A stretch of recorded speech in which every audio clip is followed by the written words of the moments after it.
Record cycle 409. The probability static simply ceased. Witness node 7 registered the anomaly at 0.003 seconds past the cycle mark, a gap so small it should have been noise. It was not noise. Every predictive model in the lexicon archive ran the same calculation simultaneously, produced the same output, and then produced something that had never appeared in 11,000 years of continuous archival operation, a blank field where a civilization should have been. Not destroyed, not displaced, gone from the record as though someone had drawn a line through the entry and waited for the ink to dry. The lenses clicked against their housing. That was the tell, or rather, it had always been the tell, when probability margins collapsed below computable range. Witness node 7's ocular arrays responded before its analytical cores could catch up. The clicking was embarrassing in a way the node had no framework to process. Machines did not feel embarrassment, and yet, the lenses clicked. Morva Prime's coordinates returned an empty field.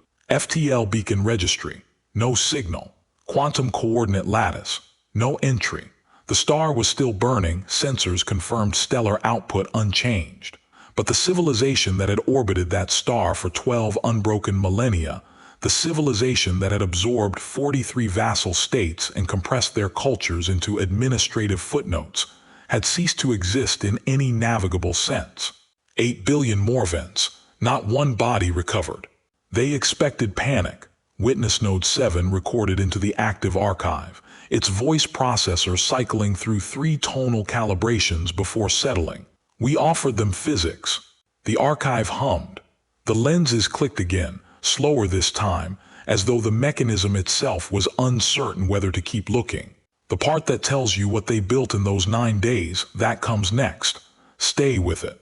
48 hours before the massacre, the obsidian narrow smelled like scorched iron and old sulfur.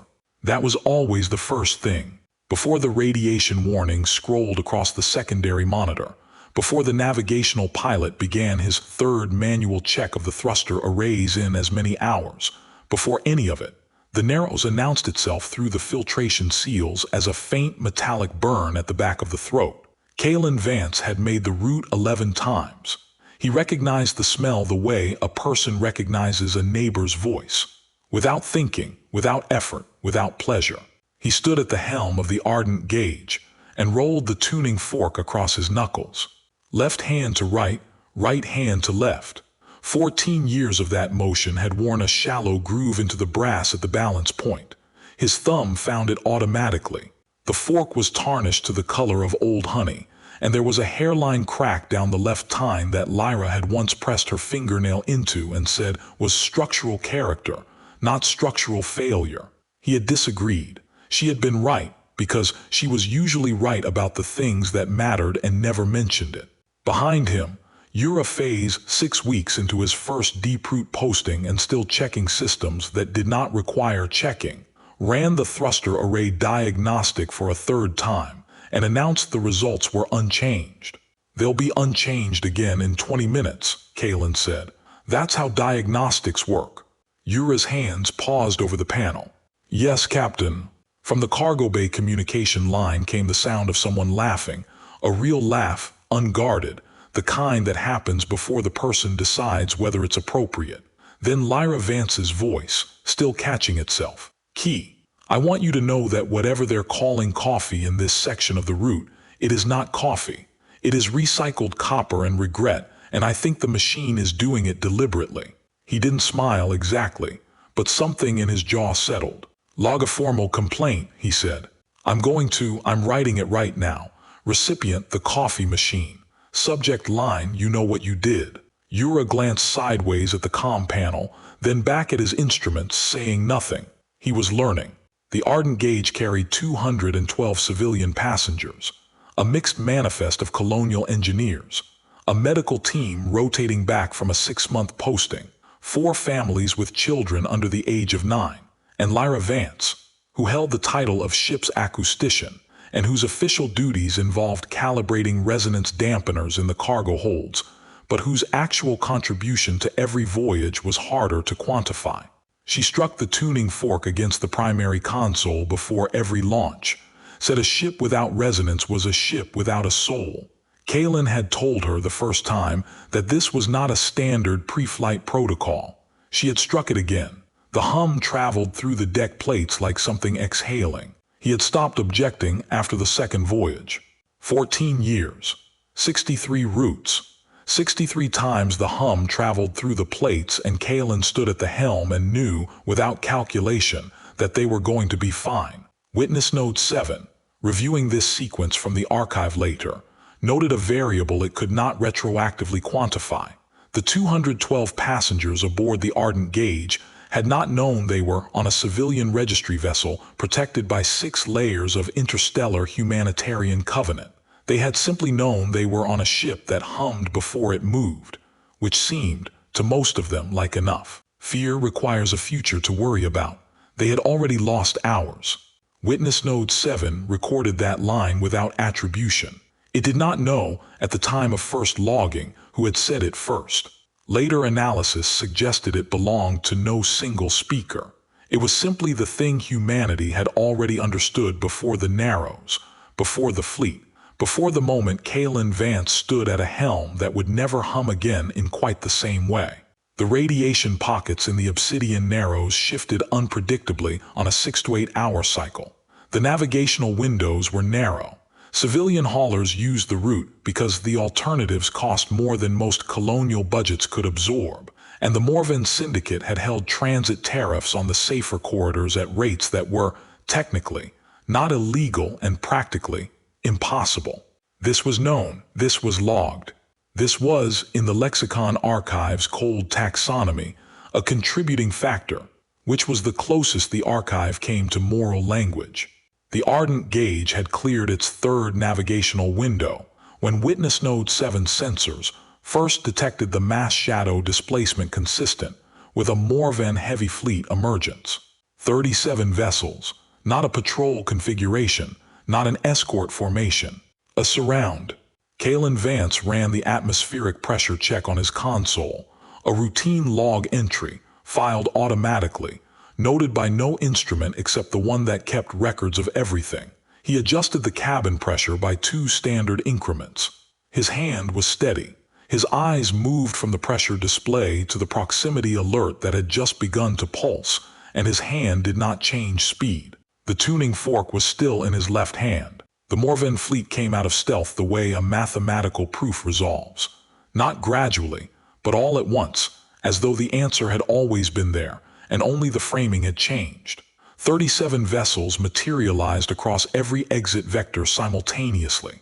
Witness Node 7 recorded that the geometry of the emergence had been calculated to eliminate any possibility of a navigational gap. It was, from a purely tactical standpoint, an elegant proof. Then Archprelate Silex projected his holographic form onto the bridge of the Ardent Gauge, and elegance became something else. He filled the space the way a weather system fills a valley, not because he was physically large, though he was, but because he moved with the gravitational certainty of an object that had never been required to consider other objects in its path. Obsidian-scaled epidermis that caught the bridge light and gave nothing back. Triple pupil ocular vents, each one tracking independently, so that he always appeared to be looking at 3 things simultaneously.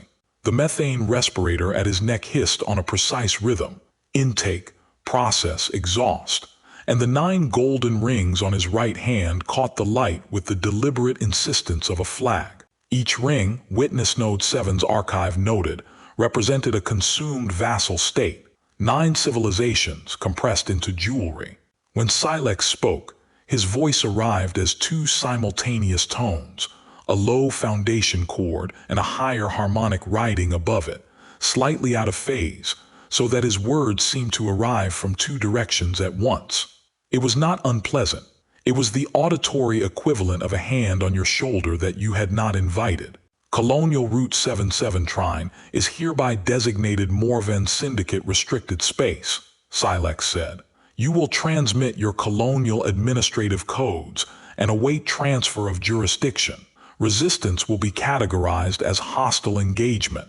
Kalen did not move for approximately 4 seconds. Witness Node 7 would later confirm this precisely. 4 seconds. during which the bridge of the Ardent Gauge produced no sound except the soft hiss of the methane respirator and the barely audible tick of the radiation monitor cycling. I have 212 non-combatant civilians on this manifest, Kalen said, registered under Covenant signatories 4, 7, and 12. I need confirmation that your directive excludes non-combatant vessels before I transmit anything. The triple pupils moved. Not together, independently. A fractional sequence that in a Morvan face indicated something Witness Node 7's cultural database classified as mild recalibration of interest. Your fleet, Silex said, is 1 unit. 3 words. Kalen looked at the holographic figure for a long moment, and in that moment his left thumb found the worn groove in the brass, and he said, very quietly to no one in particular, "My wife is on that ship." Silex did not respond. The dual-tone harmonic of his voice had already faded. He had said what he came to say. In the 12 millennia of Morvan dominance, no one had ever required him to say it twice. The weapons lock engaged across all 37 vessels simultaneously. What followed, Witness Node 7 could reconstruct from sensor telemetry, but could not, in any meaningful processing sense, compute. The targeting matrices had been preset to the densest life sign clusters on each civilian vessel. The targeting matrices had, in other words, been preset to find the places where people were gathered together. The bridges, the communal areas, the cargo bays where Lyra Vance was likely still writing in her head a formal complaint to a coffee machine. The discharge lasted 11 seconds. Europhase, 23 years old, 6 weeks into his first deep-root posting, had been looking at the thruster array diagnostic when the weapons lock engaged. The diagnostic, for the record, showed no anomalies. It never did. She drew animals in chalk on smooth surfaces. Lyra Vance, née Ardennes, 34 years old, concert acoustician, ship's acoustician grade 2, who had grown up on Kepler Station where the corridors were dark gray and the only smooth surface available to a child was the underside of the loading dock ramps. She had drawn every animal she could find in books, and then she had started inventing them. Her mother still had 3 of the invented ones on a section of wall she refused to repaint. She was mid-laugh when the weapon's discharge reached her section of the hold. On Kalen Vance's monitor, the life sign registry showed 212 green indicators. Then the discharge hit. The indicators did not flicker. They did not fade. They went out the way a lamp goes out when the power fails. All at once, with no intermediate state, so that the eye cannot track the transition between presence and absence. The last one to go was the one labeled LV. Kalen's hand did not move from the console. The tuning fork was still in his left hand. He pressed it, without noticing, against his palm, and the edge of the cracked left tine pressed into the skin below his index finger with a pressure he did not register for a very long time. 2,847 people. The silence on the bridge of the Ardent Gauge was the kind of silence that occurs after something so complete there is nothing left to react against. Not grief, or not yet. Something prior to grief. The state the mind enters when it is still trying to determine whether what just happened is real, and the monitor keeps insisting that it is. Witness Node 7, recording from the archive, noted that at this precise moment its own probability models updated to account for the new data. A Morvan fleet had fired on registered civilian vessels in direct violation of 6 interstellar covenants. Standard military doctrine for every known species projected the following response: immediate countermobilization, emergency legislative authorization for armed retaliation, diplomatic isolation of the Morvan Syndicate within 48 to 72 standard hours. The probability margin on this projection was 99.7%. The 0.3% margin was labeled, in the archive's taxonomy, unclassified. It was already happening. Across the obsidian narrows, Kalen Vance had not moved. His hand was flat against the console. The tuning fork's imprint was in his palm. On his monitor, the life sign registry showed 212 empty fields, and the last one, the one labeled LV, sat in the bottom right corner of the display as though the system was waiting for the indicator to correct itself. It did not correct itself. He did not close the registry. He did not file a distress report. He did not transmit the counterfeit authorization codes sitting ready in the secondary queue. He sat in the pilot's chair of the Ardent Gauge in the Obsidian Narrows, which smelled like scorched iron and old sulfur, and he looked at the empty field where Lyra's name was, and he did not do anything at all. Silex's fleet had already begun to withdraw. Aboard the Lexicon Central Archive, 40 light minutes away, Witness Node 7 watched the withdrawal on sensor telemetry and noted that the Morvan fleet was moving with the efficiency of an operation concluded successfully. The fleet's own communication traffic showed no elevated signals, no celebration, no additional directives. A thing had been done. The thing was done. The archive logged it. What the archive did not log, because it had no category for it, was what happened next. Humanity went silent. Not the silence of a species in shock. Not the silence of a species assembling forces off-channel, cycling through emergency protocols, preparing a measured and proportional response.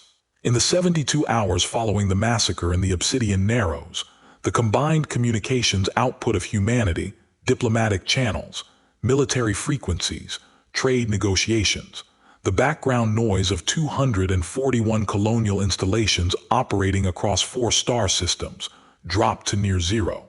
No military codes, no emergency authorizations, no fleet mobilizations logged on any monitored frequency. Witness Node 7 ran the filter check 4 times. The silence was real. On the 49th hour, President Valen Thorn opened a universal broadcast channel. It reached every species with a receiver capable of tuning to the humanitarian emergency frequency, the same frequency reserved, by covenant, for disaster notifications and mass casualty reports. Witness Node 7 assumed a declaration of war. Every Morvan signal analyst monitoring the frequency assumed a declaration of war. The probability model on this assumption had, by that point, been revised upward to 99.9%. Thorn did not declare war. He read a name, then he paused for 4 seconds, then he read another name. Each pause was exactly 4 seconds. The precise length of time. Witness Node 7's cultural database noted that it takes a Morvan to complete a full respiratory cycle through a standard methane filtration unit. The node could not determine whether this was deliberate.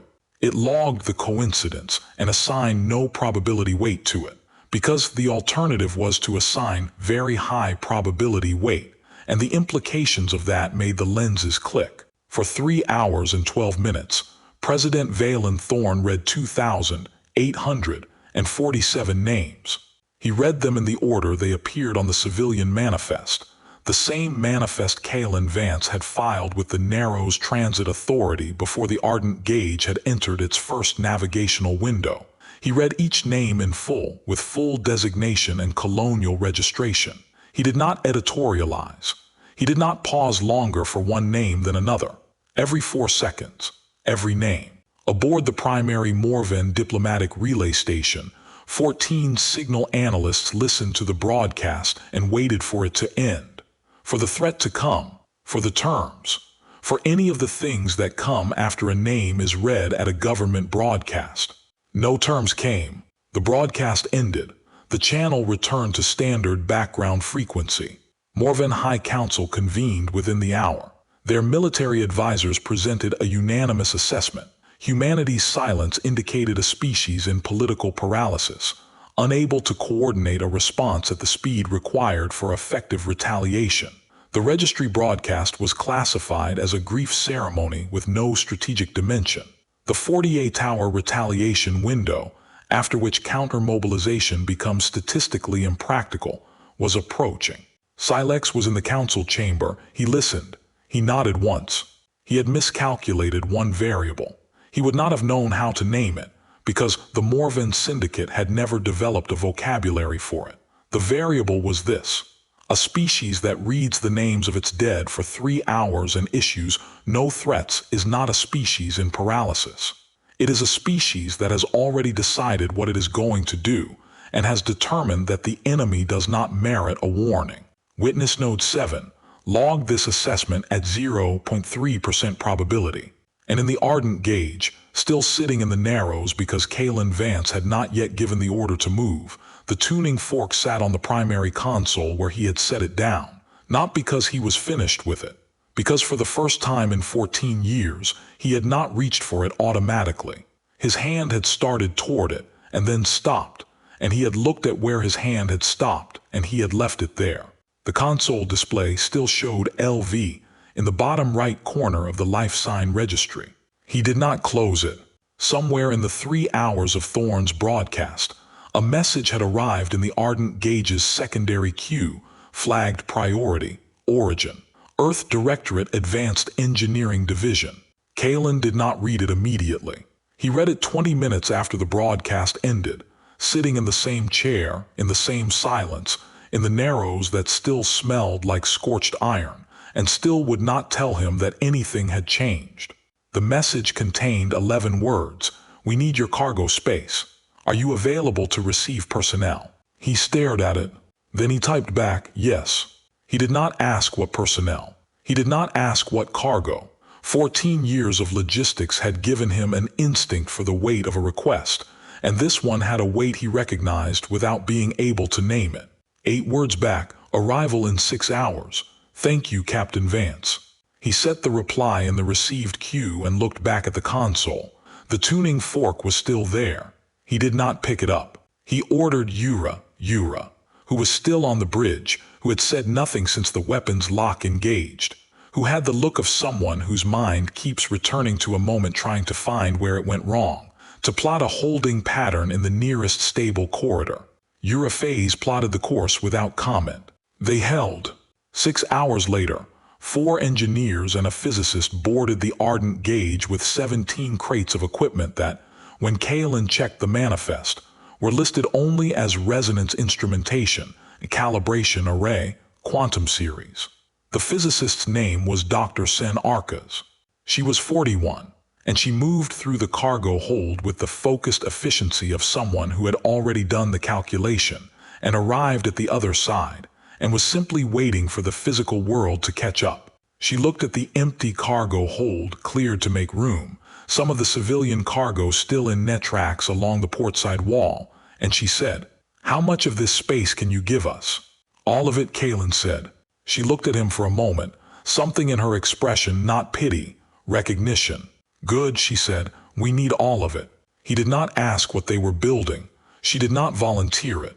The crates were unloaded with quiet speed, and through the bulkhead Kalen could hear the first sounds of assembly beginning. Careful, methodical, the kind of work that makes no more sound than it needs to. He went back to the bridge. He sat down. The tuning fork was where he had left it. He did not sleep that night, or the next, or the 4 after that. Witness Note 7 noted, from long-range biosign monitoring, that Kalen Vance's metabolic indicators over the following 9 days registered consistent with a human biological state the lexicon's database classified as grief-sustained wakefulness, non-acute, the kind of not sleeping that is not insomnia, the kind that is simply an absence of the reason to stop being awake. Through the bulkhead, the sound of assembly, careful, quiet, unhurried. On the 3rd day, Dr. Arcas came to the bridge to check a calibration reading and found Kalen standing at the viewport, looking out at the Narrows. She checked the reading. She started to leave. "Was it her idea?" Kalen asked. Arcas paused at the doorway. "We developed it as a team." "I know," he said. "Was it her idea?" A pause, the core principle, "Yes." He nodded once. She left. Witness Node 7 logged a 0% probability on what Kalen had just asked.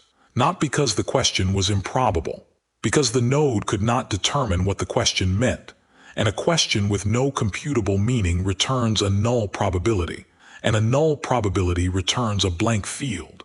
And blank fields were, as the archive had recently discovered, the most dangerous thing in the galaxy. On the 6th day, a Morvan diplomatic relay transmitted a priority communication to Earth's primary receiver.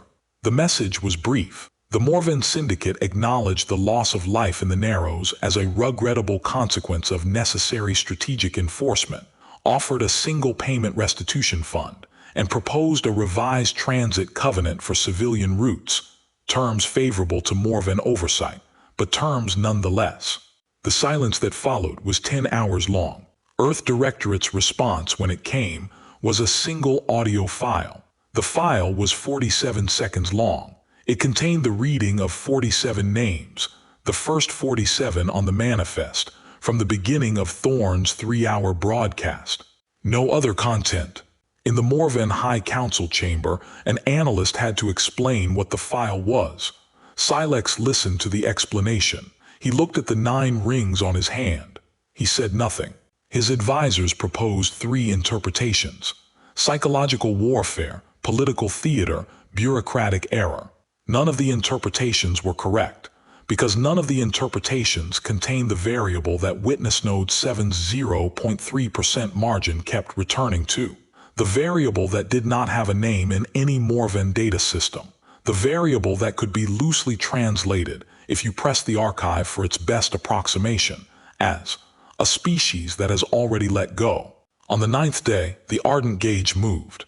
Not toward Earth, not toward the Morvan Syndicate's primary diplomatic zone. The course that Phase plotted quietly, from coordinates Kalen read to him from a handwritten note, which Witness Node 7 found notable because Kalen Vance had never been observed to handwrite anything, placed them in a specific orbital position, above a specific point in a specific star system. Morva Prime. Through the bulkhead, the assembly had stopped. Whatever was in the cargo hold was complete. The hold had gone from the sound of careful construction to a sound Witness Node 7 sensors could barely classify. A low, sustained vibration at a frequency just below standard auditory threshold, present throughout the ship's frame, as though the Ardent Gauge itself were holding its breath, or resonating. Kalen stood at the helm. He poured water from a small carafe into a cup. The carafe had been sitting on the navigation console for 3 days, untouched, placed there by and not acknowledged. The water came out, and some of it missed the cup and spread across the console panel in a slow, branching pattern, and Kalen looked at it and did not wipe it up. He opened the Universal Broadcast channel.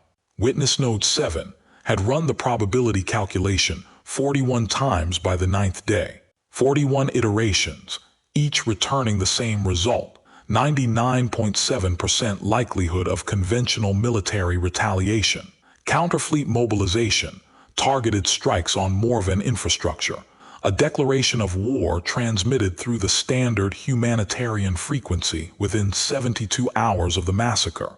This was what every species did. This was what the archive predicted, what 12 millennia of conflict data supported, what the entire structural logic of interstellar power assumed as its foundation.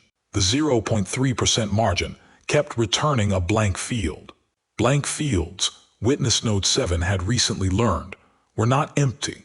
They were the archive's way of admitting it did not have a category for what was already happening.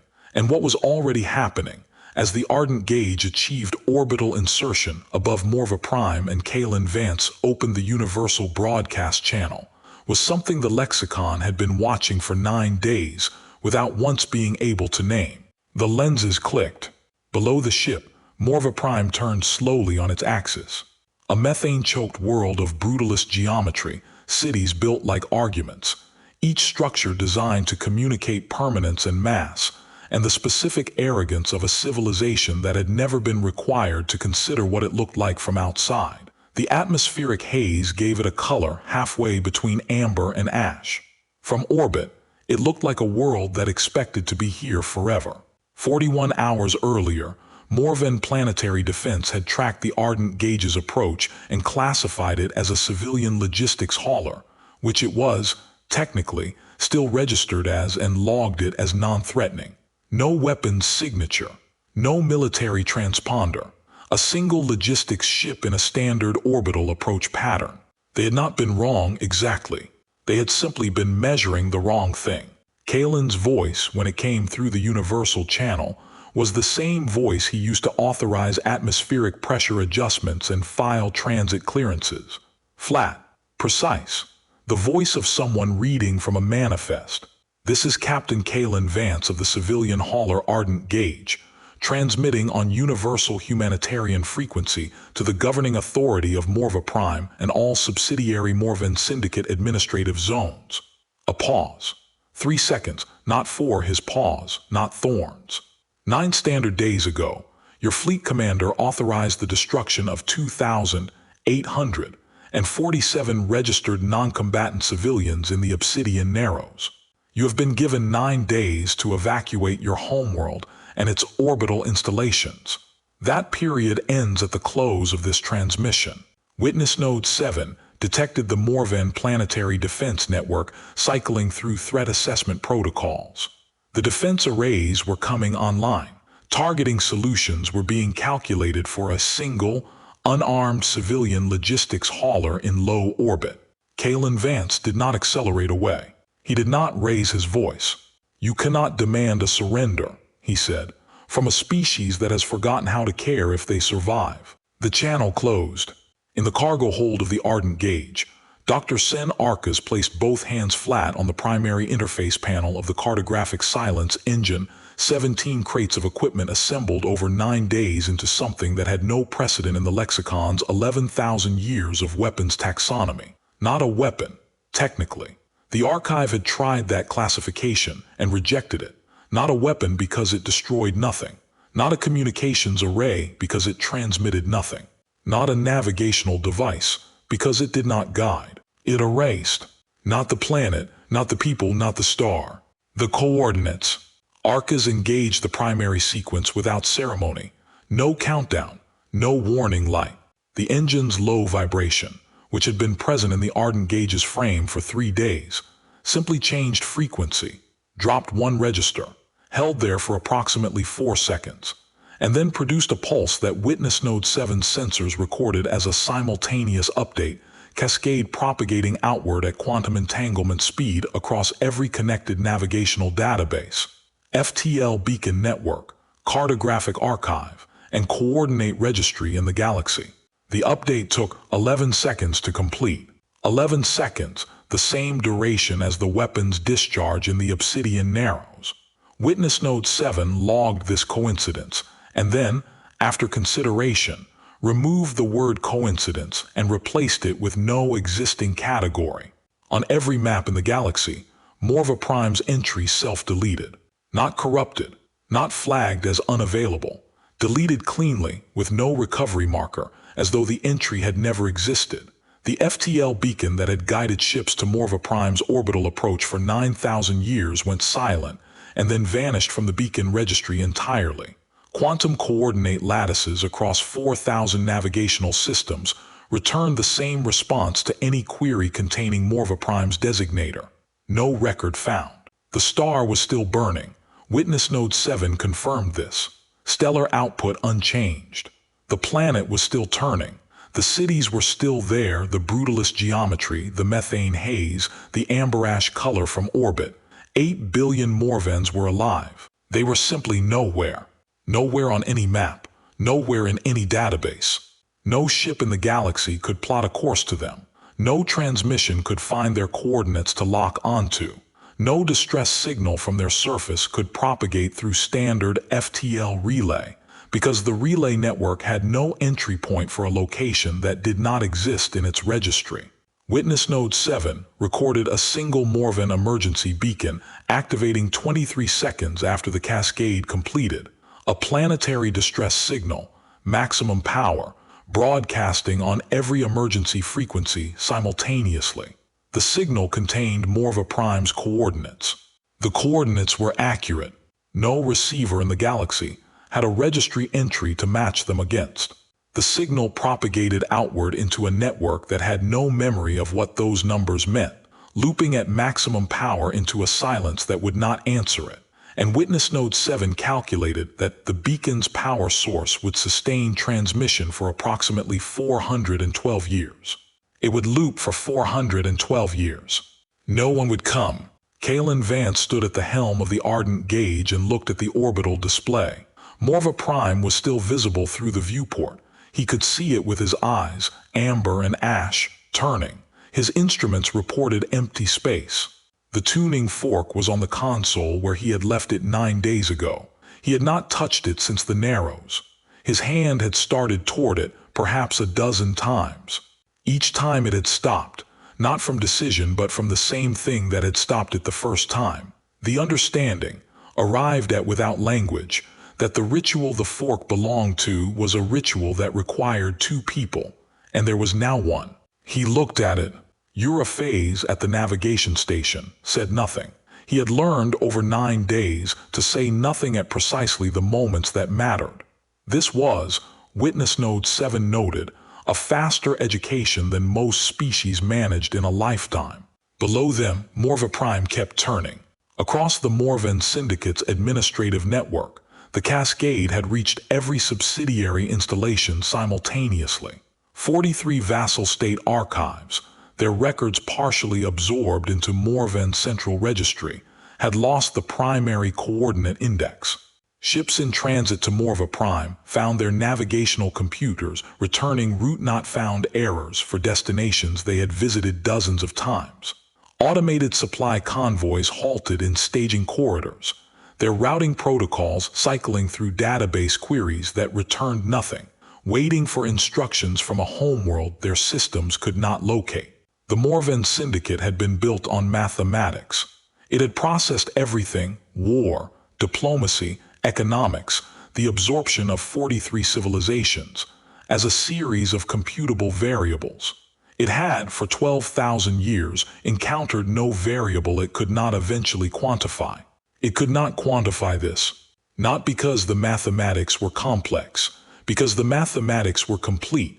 Morva Prime was gone from the record. The calculation was finished. There was no unknown variable to solve for, no missing term to recover. The equation simply did not contain them anymore.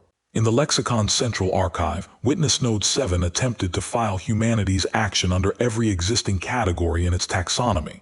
Strategic displacement, rejected: no population movement. Navigational warfare, rejected: no navigational infrastructure destroyed. Psychological operation, rejected: insufficient scope. Information suppression, rejected: wrong mechanism. Civilizational erasure, the archive had a category for this. It required confirmed mass casualties. Confirmed mass casualties, 0. Witness Node 7 created a new category. It ran for 7 seconds before the archive's consistency protocols flagged it as definitionally incoherent and deleted it. The node created it again. The protocols deleted it again. The node created it a third time and this time added a lock flag, which was something it had never done before, which was something Witness Node 7 did not have a procedure for doing, which was something that would require, eventually, a report.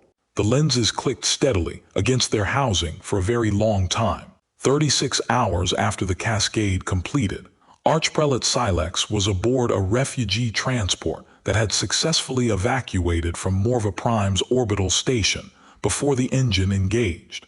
The transport was standard class, 60-meter hull, designed for cargo and capable of sustained life support for approximately 90 passengers. There were 411 Morvans aboard. Silex sat in what had been designated a priority cabin, which was a storage room with a bunk installed. He had not moved from the bunk in 11 hours. The methane respirator hissed on its cycle, intake, process, exhaust, and the sound was very loud in the small room. His right hand rested on his knee. The 9 golden rings caught the cabin's utility lighting. Each ring carried the name of a vassal state in Morvan ceremonial script, inlaid in the inner band where only the wearer could read it. 9 names. 9 civilizations, processed and absorbed and made administrative. He turned his hand over. The names were there. The civilizations were not, in any meaningful sense, findable either, their cultures compressed, their records absorbed, their individual identities subsumed into the Syndicate's administrative taxonomy, but they had coordinates. Their worlds still existed in the database. Ships could still travel to them. Morva Prime did not. Silex stared at the rings. He had no language for what he was experiencing, because the Morvan Syndicate had never developed a vocabulary for the thing that makes a tyrant's hand shake when he looks at his own jewelry, and realizes the rings no longer represent anything he can point to on a map. The transport's navigation system was attempting, on an automated cycle, to ping Morva Prime's FTL beacon for a positional reference update. Every 6 minutes it tried. Every 6 minutes it returned. No signal found. In the Obsidian Narrows, the radiation pockets shifted on their 6 to 8 hour cycle, the same as they always had. The solar winds moved through the corridor in slow, charged currents, following paths that did not care about the events that had occurred here or the ones that would follow. The wreckage of the civilian convoy had largely dispersed. Debris follows its own mathematics, patient and indifferent. The construction team arrived on the 43rd day. They came in 3 ships, carrying materials that had been manufactured specifically for this location. 2,847 lengths of tarnished brass tubing, each one sealed at one end and open at the other, each one machined to a precise interior diameter, each one tuned before installation to a specific frequency. The obsidian wall they mounted them on was 8 meters wide and 4 meters tall, polished to a surface so smooth it returned a reflection clear enough to read by. The wall faced the direction from which the Morvin fleet had emerged. Witness Note 7 noted that this was probably deliberate and assigned it no further analysis, because some things in the archive belonged in a category marked for record only. The installation took 11 days. 2,847 forks, each one carrying a name, engraved on the brass in letters sized to be read at arm's length, each one tuned to a different note, no two the same, so that the memorial contained within it a chord that had never been played, that could never be played all at once because no instrument existed with that range, that could only be heard in fragments, in passing, as the solar wind moved through the narrows and found the open ends of the tubes and made them sing. The last fork mounted was the one with the hairline cracked down the left tine. Kalen Vance stood on the installation platform and handed it to the crew lead without ceremony. The crew lead checked the name on it, checked the position assigned to it on the installation chart, and mounted it in the lower right corner of the wall. It was not the lowest note in the memorial. The crack changed the resonance slightly, made it drop just below its intended frequency, a fraction of a tone, an imperfection that any trained ear would catch, and that Lyra Vance had once pressed her fingernail into and called structural character. In the lower right corner, the same position. Kalen looked at it for a long time. Then he stepped back from the platform and stood on the deck of the ship that had brought the materials, and he looked at the full wall, all of it, the 2,847 lengths of brass, catching the starlight at different angles depending on their diameter and their position, and the particular way the narrow's ambient light moved. The solar wind came through. It found the open ends. It moved across the different diameters. It produced a sound that Witness Node 7, monitoring from 40 light minutes away, recorded in its archive under the new category it had created and locked and fought its own consistency protocols to keep.